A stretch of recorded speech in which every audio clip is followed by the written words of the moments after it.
Hola, ¿qué tal? Muy buenas tardes a todas y todos nuevamente. Estamos dando inicio acá en la Plaza de la Innovación a los podcasts de la Plaza de Innovación en Edifica 2024. La idea es que podamos tener entretenidas conversaciones con distintas personas relevantes del ecosistema de innovación de Chile, ligado sobre todo en esta instancia al ecosistema de la industria de la construcción. Así que vamos a dar inicio hoy día a estas conversaciones con Jocelyn Olivarí. Hola Jocelyn, bienvenida. Jocelyn es gerenta de innovación de Corfo y directora ejecutiva de Innova Chile de Corfo. Y bueno, Jocelyn, si te parece bien, comencemos conversando en líneas generales sobre la relevancia de la innovación para la industria de la construcción. ¿Por qué estamos teniendo esta conversación aquí hoy día? Eso. Bueno, primero muchas gracias por la invitación. Feliz de poder conversar sobre estos desafíos que enfrentamos como país en general, ¿cierto? De ir promoviendo la innovación, más investigación y desarrollo, ponerle un poquitito más de inteligencia y valor agregado a lo que producimos hoy día. Quizás voy a partir medio conceptual, medio a lo macro. Chile enfrenta hoy día el desafío de crecer de manera ambiciosa y sostenible. Hemos hablado, ¿cierto?, que el crecimiento al 2% no es suficiente para traer la prosperidad que queremos como país. Tenemos que aspirar a crecer un poquitito más. Y detrás de todo esto, uno de los determinantes detrás del crecimiento de largo plazo es la productividad. Y ahí es donde hago la conexión con innovación, porque los esfuerzos en innovación y en investigación y desarrollo es un determinante clave para que la industria sea mucho más productiva. Hemos hablado también de el desafío que enfrenta el sector producción de ser mucho más productivo, ¿cierto? Como país vemos la productividad estancada hace 15, 20 años, ¿cierto? Y bueno, ¿cómo podemos apuntalar esto? Y la innovación puede ser un medio tremendamente habilitante para poder ir generando mayores eficiencias, ¿cierto? Reducciones de costos, pero también nuevas propiedades, nuevos materiales que permitan posicionar a la industria de una manera mucho más competitiva. Entonces, tenemos que entender de que la innovación y los esfuerzos en el desarrollo de conocimiento y aplicación de conocimiento puede ser clave para romper esta inercia de baja productividad en el sector. Jocelyn, y antes de quizás entrar a conocer algunos proyectos, iniciativas en detalle que pueden a muchos de los que están aquí, de los que nos van a escuchar posteriormente, serles un ejemplo a seguir, déjame llevarte momentáneamente a esos temas, como tú decías, quizás una mirada más macro, en el sentido de dos temas. Uno, este es un momento del sector que es particularmente complejo, porque efectivamente la necesidad de innovar es evidente por lo mismo que tú planteas. Necesitamos con urgencia ser más productivos, tenemos que hacerlo también de manera más sostenible, porque no solo el planeta y la sociedad nos lo pide, sino que efectivamente las leyes, las normas están caminando en esa dirección, pero también un momento económicamente complejo desde el punto de vista de la inversión. Entonces es como una tormenta perfecta de exigencias del entorno, pero también, digamos, de una situación económica, financiera para las empresas complicada. Vamos con eso primero. ¿Cómo sugieres o cómo te imaginas al sector reaccionando frente a estos estímulos externos? Yo creo que de todo desafío, ¿cierto? Se abre una oportunidad. En el fondo, si venimos 15 años o más, incluso con la productividad estancada, tenemos que hacer las cosas de manera distinta, ¿cierto? No podemos obtener los resultados distintos si seguimos funcionando de manera similar. Yo creo que aquí la clave está en entender de que si bien el sector construcción se puede visualizar como un sector tradicional, existe un espacio para cambiar la cultura de las empresas e ir abrazando estos procesos de innovación. Y esto nace dentro y en el corazón de las empresas. Uno ve en el mundo empresarial de que las decisiones de innovar se toman desde desde quienes están decidiendo, ¿cierto?, a niveles corporativos. Y hay que entender a la innovación como parte de una estrategia competitiva. Esto no es un hobby de empresa grande o de empresa con recursos ilimitados, tiene que ser parte de la estrategia competitiva.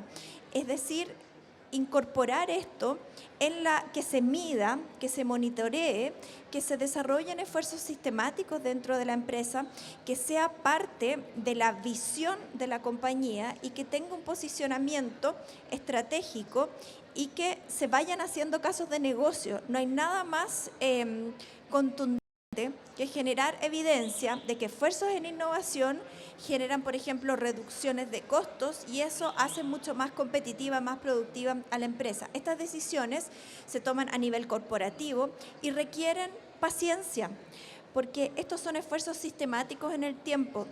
No son decisiones que generan resultados de un día para otro. Entonces, eso es algo que se tiene que entender. Hay que tener paciencia, hay que ir mostrando resultados, hay que generar metodologías y procesos que vayan priorizando ciertos problemas, que se vayan piloteando soluciones rápido y barato, que se vayan generando casos de éxito, que se vaya midiendo el impacto y que de a poco se vaya instalando esta cultura, porque muchas veces en este sector estamos acostumbrados a hacer las cosas de cierta manera y cuando alguien dice, oye, es que ahora es mandatorio innovar, eso no quiere decir que el resto de los trabajadores lo va a abrazar y lo va a realizar. Entonces hay que intencionar metodologías que permitan instalar culturas de innovación, generar incentivos, por ejemplo, dentro de los trabajadores, competencias para que entre las áreas de negocio puedan ir postulando y algunos proyectos que se vayan mostrando resultados, que se financien también estos proyectos, de que haya presupuesto. Entonces, hay un cambio de a poquito, necesitamos cambiar cultura y ir generando casos relevantes y con métricas que vaya siendo el caso de negocio de innovar dentro de las empresas. Buenísimo. Y en ese mismo hilo, Jocelyn, muchas veces he ocupado la analogía del deporte de alto rendimiento, ¿no? Uno no puede pretender ser un deportista de alto rendimiento con logros, ¿no es cierto?, y primeros lugares a escala mundial, si es que uno no ha hecho un proceso, un entrenamiento, digamos, ¿no es cierto?, que comenzó probablemente muchos años antes, aprendiendo un deporte, profundizando esa experiencia con miles de horas de práctica, regularidad, rigurosidad en el entrenamiento hasta que uno logra llegar a ese nivel de alto rendimiento. Entonces, eso que tú describes resuena, creo, mucho con eso. Y es quizás una como contradicción, ¿no? Esta idea de que uno necesita resultados, no puede pedirle demasiados resultados al principio, pero necesita resultados para ir de alguna manera redoblando la apuesta y eso genera de alguna manera entonces una tradición que está detrás de esa cultura de innovar en un espacio organizacional, en una empresa. ¿Cómo has visto tú en ese sentido al sector de la construcción, que es un sector particular? Y déjame llevarte entonces a un plano también de la lógica de la microeconomía en la construcción. En Chile muchos sectores son dominados por 3 o 4 empresas que pueden tomar decisiones en innovación, que esas inversiones después las van a recuperar porque ellos dominan esas empresas, digamos, ¿no es cierto?, el mercado. En el caso de la construcción es un sector muy atomizado. Creo que las empresas más grandes del sector, incluso en sus subsectores, dominan normalmente no más de 4 o 5% del mercado, cuando mucho. Y por otro lado, uno tiene realmente un número muy importante de pymes que normalmente están asociadas a cada uno de esos subsectores. Y dentro de un proceso, digamos, de la construcción, ya sea el mundo inmobiliario, ya sea el mundo de edificación, digamos, o el mundo de infraestructura, uno normalmente tiene un mandante, ¿no es cierto?, un contratista principal y después una serie de subcontratistas, proveedores, etcétera. O sea, la cadena de valor es muy larga, digamos, ¿no? ¿Cómo ven ustedes desde la Corfo, pero también cómo te imaginas tú, en tu rol quizás también académico, una diferencia, una manera de aproximarse a la innovación que permita a un sector de estas características hacer lo que en otros lugares han hecho grandes empresas tecnológicas, automotrices y otras que invierten mucho porque son empresas muy importantes? ¿Qué diferencia debe saber? ¿Es quizás un aspecto que tiene que ver con la colaboración? ¿Qué nos puedes contar de eso?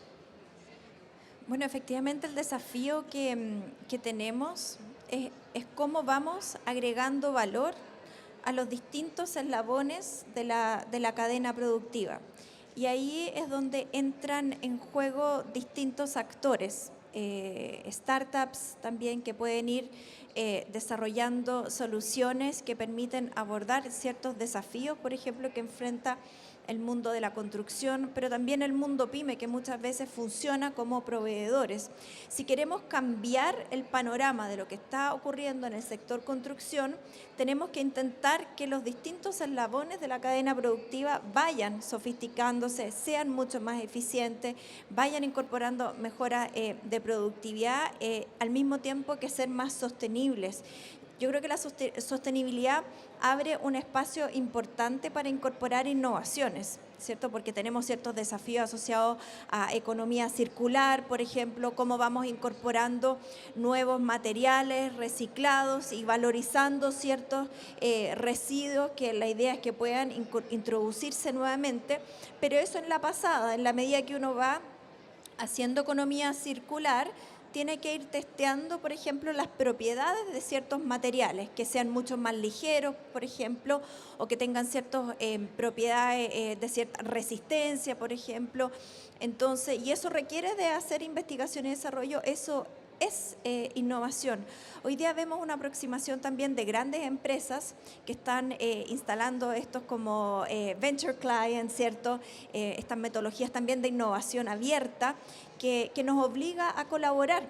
Muchas empresas dicen, bueno, yo no tengo quizás las competencias aquí, todo el conocimiento, necesito asociarme con otros, con startups, con universidades, con centros científico-tecnológicos que me pueden ayudar a desarrollar una solución y a pilotearla dentro en un espacio también aplicado e ir aprendiendo de esto. A propósito de lo que tú mencionabas de ir entrenándose para llegar a hacer alto rendimiento, el aprendizaje es súper importante y el fallar es parte del aprendizaje. Muchas empresas a veces dicen, pucha, innovar y equivocarme, la verdad es una pérdida de recursos, pero la verdad es que se aprende en esos procesos. Entonces, nosotros desde Corfo hoy día estamos viendo de que hay empresas grandes, medianas también, y startups y empresas innovadoras que se están conectando para abordar desde la innovación ciertos desafíos productivos, desafíos de sostenibilidad, y entonces eso empieza a generar ya como casos destacados y casos de negocio que tienden a que esto ya no sea un caso y una excepción, sino que empieza a ser algo permanente y que empieza a como generar curiosidad. Bueno, ¿cómo puedo hacer innovación? Hay muchas empresas que quieren hacerlo, pero no saben cómo hacerlo, y ahí nosotros tenemos distintos subsidios que permiten a las empresas ir probando ciertas soluciones que son inciertas al inicio,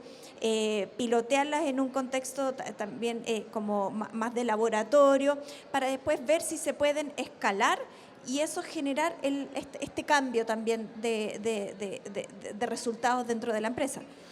Buenísimo. Y lo que yo veo, Jocelyn, tú nos hablaste al principio quizás más de la cultura, de los incentivos, de una cierta atmósfera que tiene que existir en torno a las organizaciones, a las empresas del sector construcción, que no están acostumbradas, que hay que desarrollar ese músculo, esos incentivos, para que de alguna manera se pueda hacer permanentemente innovación. Pero lo que yo escucho ahora, que creo súper interesante también, es como una contracara de eso en la innovación empresarial, que es que no todas las soluciones van a ser iguales, ¿no? O sea, no todo va a ser un proceso, por ejemplo, de innovación que sale de, ¿no es cierto?, alguna necesidad interna que se va desarrollando el conocimiento, la tecnología, etcétera, y se propone una solución y se desarrolla al interior de la empresa, sino que probablemente van a haber múltiples tipos de innovación con distinta profundidad, con distinto nivel de disrupción, por decirlo así, de énfasis tecnológico, pero también algunas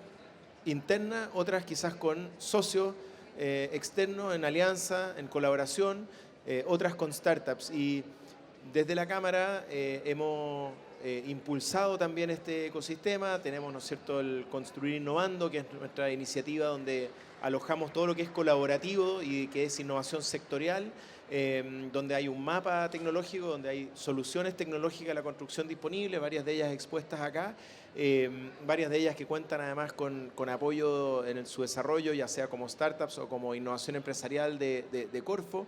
Y hemos también puesto a disposición del sector una especie de club de innovación, digamos, ¿no es cierto?, que es el Construir Innovando Ventures, y que justamente mucho lo que hacen es conectar estas soluciones tecnológicas con corporativos, digamos, ¿no?, con empresas establecidas.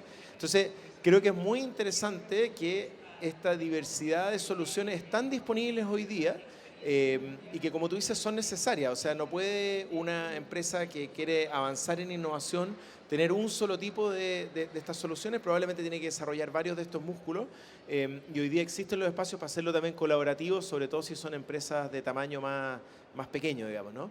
Entonces, te quería preguntar, en el portafolio de proyectos, por decirlo así, que financia Corfo, si nos puedes dar algunos ejemplos de lo que han visto de empresas del sector utilizando estos instrumentos, pero también utilizando estas distintas formas de innovar, ¿no?, ya sea porque son startups o se conectan con corporativos, etcétera. Si nos puedes contar un poco más de eso. Sí, un ejemplo súper aplicado y combinando innovación, pero también con sostenibilidad.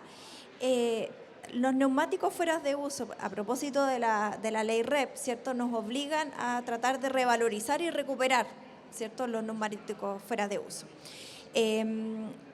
Una de las cosas que tienen los NFU son estas fibras textiles, ¿cierto?, que entre un 5 y un 15% del peso de los neumáticos fuera de uso son estas fibras textiles.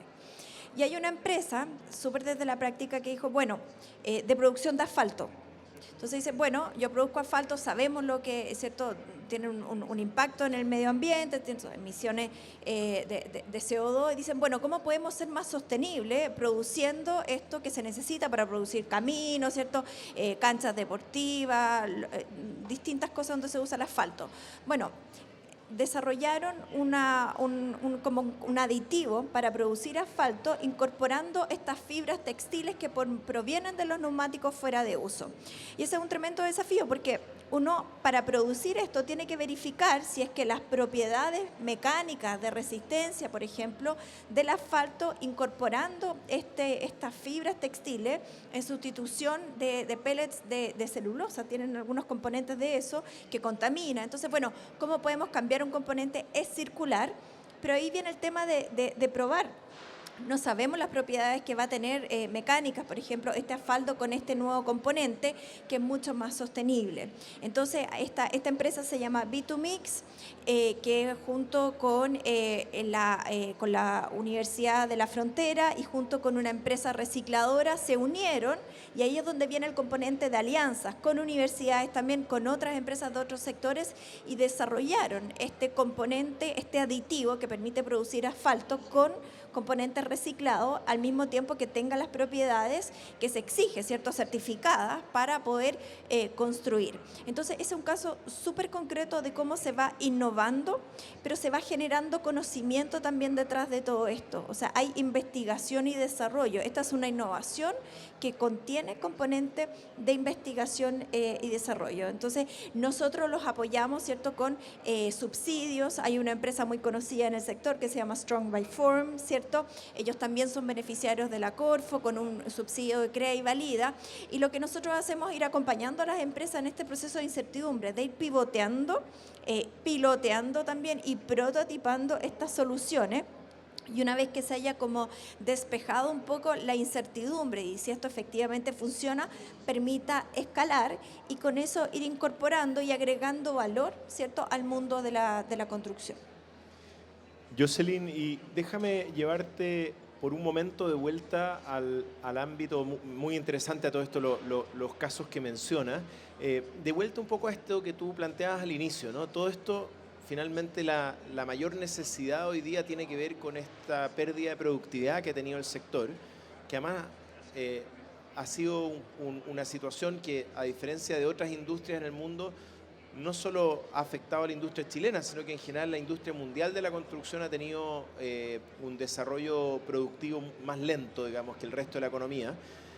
Y esto tiene todo que ver con la capacidad de incorporar algunas de estas tecnologías, como las que tú acabas de mencionar, algunas que hoy día además tenemos expuestas acá en Edifica, digamos, ¿no es cierto?, tanto en el ámbito de la industrialización, como en algunos casos con tecnologías digitales, el tema BIM, etcétera.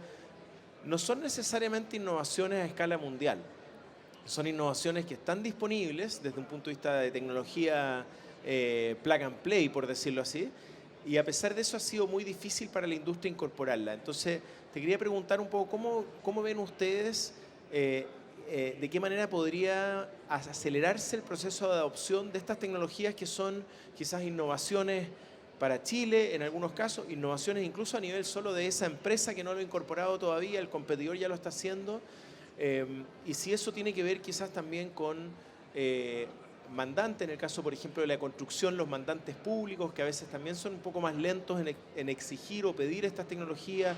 ¿Cómo visualiza esa mezcla del desafío tecnológico con los aspectos normativos y regulatorios del sector? A ver, parto con mencionar de que Chile tiene ventajas competitivas en el ámbito de los recursos naturales. Asociado al mundo de la construcción tenemos la industria forestal también. Hoy día tenemos el desafío, por lo menos en algunas regiones donde está instalado la producción de, ¿cierto?, la industria forestal, tenemos el tremendo desafío de avanzar hacia la construcción industrializada en madera, porque además captura carbono, ¿cierto? Pero no tenemos hoy día los conocimientos tecnológicos, el conocimiento técnico para hacer producción industrializada, ¿cierto?, construcción industrializada en madera. Pongo un caso súper concreto. Me tocó viajar al Biobío, me tocó estar en el Almirante Biel, que es un navío de investigación científica, que lo construyó en parte ASMAR, ¿cierto?, que es una empresa asociada al sector naval, y toda la inteligencia, la integración de los circuitos, si bien se trajeron los componentes de afuera, fue realizado con inteligencia chilena asociado a ASMAR, que es una empresa asociada al sector naval. Una de las cosas que me llamó muchísimo la atención, era muy bonito dentro el navío, y todo con madera, todo el mobiliario, los comedores, todo en madera. Bueno, yo dije, esto seguramente también lo hicieron acá. No, lo trajimos todo de España. O sea, pero ¿cómo? Si nosotros estamos aquí al lado, está a la Araucanía, está la región del Biobío, está Ñuble, que tienen muchísima madera, entonces podríamos estarlo haciendo acá. Es que nosotros no tenemos las capacidades para hacer construcción industrializada en madera, modulares. Y entonces ahí es donde se abre una oportunidad, y esto creo que refleja muchísimo el desafío que tenemos de agregar valor sobre la base de nuestras ventajas competitivas. Nosotros somos un país productor de madera. ¿Por qué no podemos agregar valor, incorporarle más técnicas, ciertas tecnologías para hacer construcción industrializada en madera? Y aquí es donde entra lo que tú decías. Bueno, si no podemos desarrollarlo nosotros, vamos a buscar tecnología de afuera y traigámosla hacia acá. Todo lo que tiene que ver con la tecnología BIM, tratar de entender cómo se está haciendo eso. ¿Cómo hacen los finlandeses hoy día para hacer construcción en madera? Nosotros, y ahí conecto con la certificación, si queremos construir un edificio, ¿cierto?, en madera, ¿qué propiedades sísmicas tiene esto? No lo sabemos, necesitamos investigar. ¿Quién tiene la tecnología y sabe hacer esto? Bueno, vamos a mirarla. Ahí entran algunos de los apoyos que tenemos también desde la Corfo, este programa de absorción tecnológica para la innovación que busca precisamente ir a prospectar tecnologías que son relevantes para el sector. De hecho, tenemos dos proyectos ya asignados, uno que van a ir a mirar tecnología BIM, otro que están buscando tecnologías de construcción avanzada también en madera, se puede ir a Finlandia también, a Suecia, e ir a conocer eso y traerla acá. Entonces nosotros financiamos la prospección de tecnologías de un conjunto de empresas en un sector como la construcción para que vayan a conocer estas tecnologías para que después vuelvan y puedan absorberlas. Por eso se llama programa de absorción tecnológica, porque también subsidiamos que la empresa contrate un personal calificado o bien contrate una consultoría especializada que venga a capacitar a la empresa para que puedan incorporar estas tecnologías que permitan desarrollar productos nuevos o bien ser mucho más eficientes en sus procesos. Entonces, quizá no necesariamente tenemos que hacerlo todo in-house, pero podemos aprender de afuera. Están los espacios de financiamiento para ir a conocer estas tecnologías, traerlas acá, BIM, automatización, Internet de las cosas. Hay un montón de tecnologías que hoy día podemos ir a conocer y desde la Corfo estamos apoyando la incorporación de esto para agregar valor, ¿cierto?, para que en vez de producir, exportar, ¿cierto?, madera, celulosa, podamos también incluso demandar dentro estas soluciones mucho más innovadoras. Muchas gracias, Jocelyn. Y estamos, por cierto, en el podcast de la Plaza de la Innovación, acá en Edifica 2024. Jocelyn, déjame llevarte ahora de nuevo a un nuevo tema. Tú lo has mencionado ya, digamos, ¿no es cierto? Mucha de la innovación requiere de procesos previos, digamos, ¿no es cierto?, de creación de conocimiento, de investigación y desarrollo. Algo de esto, y tú lo mencionabas anteriormente, tiene que ver con la capacidad de hacer cosas con terceros también, o sea, no todo lo tengo que hacer internamente en mi empresa, pero también hay desafíos que voy a querer resolver con capacidades propias o dirigiendo de alguna manera ese proceso de investigación y desarrollo. Para eso se requiere financiamiento y sabemos que hoy día, ¿no es cierto?, eso a veces es difícil y por lo tanto la manera eventualmente también de reducir los riesgos, de poder optar a ese financiamiento, puede tener en este caso que ver, por ejemplo, con beneficios tributarios, para eso está la ley de I+D, pero también con financiamientos de subsidio de Corfo, hay múltiples instrumentos. Y también, tú lo mencionaste también anteriormente, es necesario la capacidad de hacerlo de una manera ágil, de prototipar, de ir testeando, que las cosas vayan avanzando y de alguna manera no arriesgar toda la inversión y todo el proceso hasta no llegar al final, digamos, ¿no? Y en ese proceso de prototipado, de pilotaje, también hemos ido desarrollando capacidad, en este caso, por ejemplo, con los centros tecnológicos de la Corfo, digamos, ¿no es cierto?, que también hoy día están presentes y el sector, de hecho, tiene 2 de esos centros, digamos, un privilegio, digamos, ¿no es cierto?, contar con esas capacidades hoy día. Cuéntanos un poco más cómo se han estado usando, ¿se han estado usando lo suficiente esos instrumentos o no? ¿Cómo has visto la industria desde el punto de vista de la adopción y uso de la ley de I+D? Estas son capacidades que no aparecen de la noche a la mañana, digamos, ¿no es cierto? Requieren también un desarrollo, atreverse a ocuparlas, conocerlas, masticarlas. ¿El sector está madurando en ese sentido? ¿Está medio estancado? ¿Cómo lo ves tú? ¿Qué nos puedes contar? Quizás algunos casos concretos también del uso de estos instrumentos. Eso.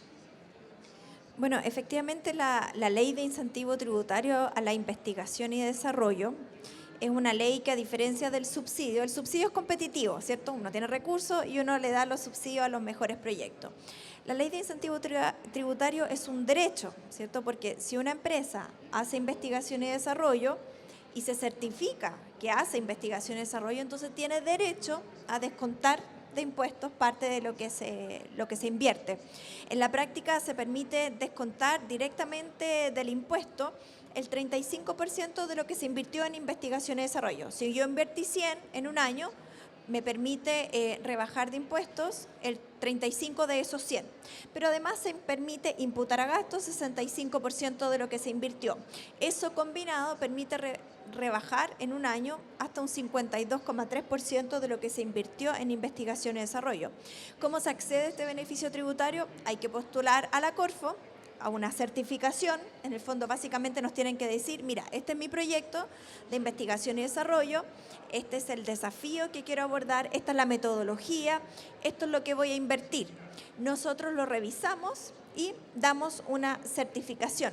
En ese contexto hemos hecho una innovación porque ahora tenemos una nueva plataforma donde postular que esperamos que sea un poquitito más fácil, ¿cierto? El incentivo tributario a veces es poco conocido, no todas las empresas lo conocen, no muchas lo usan. Hay un mito también de que somos tremendamente complejos en la Corfo, somos muy difíciles, así que hemos hecho un esfuerzo para generar una plataforma donde la empresa pueda contarnos sobre su proyecto de investigación y desarrollo, nosotros certificarlo y que a propósito de eso puedan ir rebajando impuestos. El año pasado solamente estamos muy contentos porque llegamos a un hito en el nivel de certificación de los montos de la ley I+D, 313.000 millones de pesos, certificado el monto más alto en la historia de la ley I+D.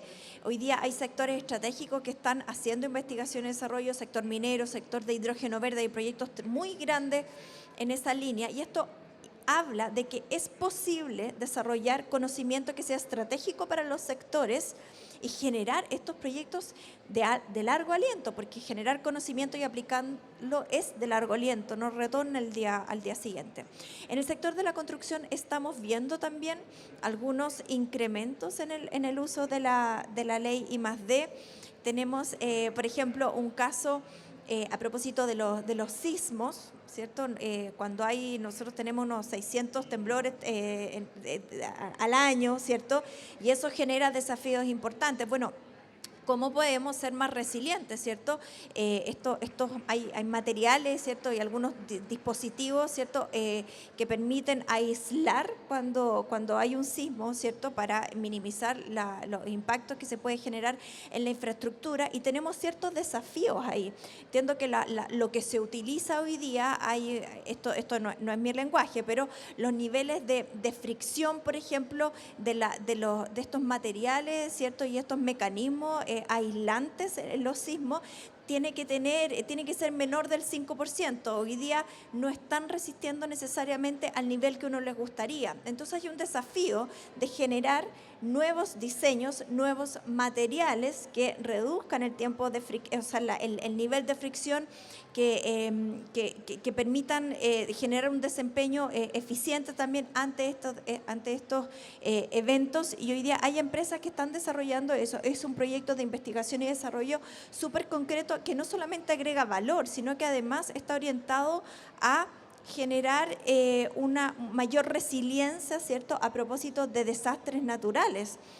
Hoy día, por ejemplo, nosotros somos parte de la red Eureka, que son 48 agencias públicas de innovación que financian proyectos de investigación y desarrollo e innovación colaborativos. Lanzamos un llamado de proyectos de innovación que sean para resiliencia ante desastres naturales y realizados por el hombre. Esto surge a propósito del terremoto de Turquía.